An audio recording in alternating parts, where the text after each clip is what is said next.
പാലക്കാട് അനങ്ങനടി പാവുകോണത്ത് പ്രവർത്തനം തുടങ്ങിയ കരിങ്കൽ ക്വാറി നാട്ടുകാർക്ക് ഭീഷണിയാകുന്നതായി പരാതി. ക്വാറിയുടെ പ്രവർത്തനം നിർത്തിവെക്കണമെന്നാവശ്യപ്പെട്ട് സംയുക്ത സമരസമിതിയുടെ നേതൃത്വത്തിൽ നാട്ടുകാർ പ്രതിഷേധിച്ചു. ക്വാറിയിലെ ഉഗ്രസ്ഫോടനത്തിൽ പ്രദേശത്തെ വീടുകൾക്ക് കേടുപാടുകൾ സംഭവിച്ചതോടെയാണ് നാട്ടുകാർ പ്രതിഷേധവുമായി രംഗത്തെത്തിയത്. പാരിസ്ഥിതിക പ്രശ്നങ്ങൾ ചൂണ്ടിക്കാട്ടി പാവക്കോണത്തെ കരിങ്കൽ ക്വാറിക്ക് അനങ്ങനടി പഞ്ചായത്ത് ആദ്യം അനുമതി നിഷേധിച്ചതാണ്. എന്നാൽ പിന്നീട് മറ്റു മാർഗങ്ങളിലൂടെ ക്വാറി ഉടമകൾ ലൈസൻസ് തരപ്പെടുത്തി പ്രവർത്തനം ആരംഭിച്ചു.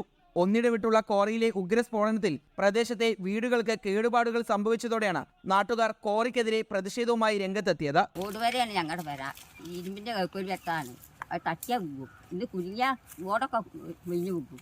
ഭയങ്കര ബുദ്ധിമുട്ടാണ് ഞങ്ങൾക്ക് വെള്ളത്തിൽ അയക്കാറുള്ളത്. അപ്പോൾ അതുകൊണ്ട് ഈ കോരി വര നടക്കാൻ പറ്റാതിരിക്കാൻ വേണ്ടിയിട്ട് എന്താ വേണ്ടിയിട്ടുണ്ട്. സംയുക്ത സമരസമിതി രൂപീകരിച്ച് ക്വാറിക്കെതിരെ നടത്തിയ പ്രതിഷേധത്തിൽ നിരവധി പേർ പങ്കെടുത്തു. നാട്ടുകാരുടെ ജീവനും സ്വത്തിനും ആപത്തായി മാറിയ ക്വാറിയുടെ പ്രവർത്തനം ഉടൻ നിർത്തിവെക്കണമെന്നാണ് സമരസമിതിയുടെ ആവശ്യം. ക്വാറിയിലെ ഭാരവാഹനങ്ങൾ മൂലം പ്രദേശത്തെ റോഡുകൾ തകർന്നതായും പരാതിയുണ്ട്. റിപ്പോർട്ടർ, പാലക്കാട്.